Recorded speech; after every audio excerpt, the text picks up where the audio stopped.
নমস্কার বন্ধুরা, মুনমুন লাইফস্টাইলে অনেক অনেক স্বাগত। আজকে বানাবো ট্যাংরা মাছ আলু দিয়ে ঝাল। তার জন্য ট্যাংরা মাছে লবণ, হলুদ আর লঙ্কার গুঁড়ো মাখিয়ে 5 মিনিটের জন্য রেখে দেব। কড়াইতে সরিষার তেল গরম করে নিয়েছি, মাছগুলো নিয়ে ভেজে নেব 5 মিনিট পরে। ভাজা হয়ে গেছে মাছগুলো, এবার ওই তেলে দিয়ে দেবো কেটে রাখা আলু। আলুগুলো লাল লাল করে ভেজে নেব।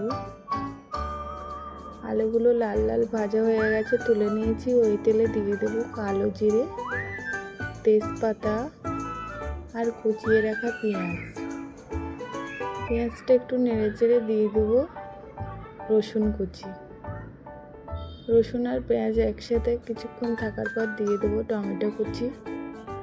টমেটো কুচিটা কিছুক্ষণ থাকার পর দিয়ে দেবো সামান্য পরিমাণে জল, দিয়ে দেবো হলুদ গুঁড়ো, লবণ, লঙ্কার গুঁড়ো, দিয়ে এবার দিয়ে দেবো জিরের গুঁড়ো, দিয়ে মশলাটা ভালো করে কষিয়ে নেব। মশলা থেকে তেল ছেড়ে দিয়েছি, এবার দিয়ে দেবো ভেজে রাখা আলু।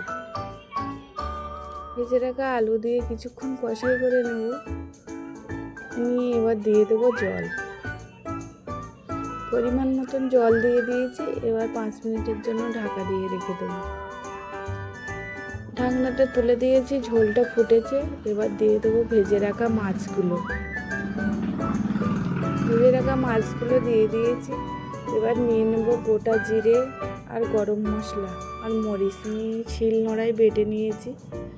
ঝোলটা ফুটেছে, এবার মশলাটা দিয়ে দেবো।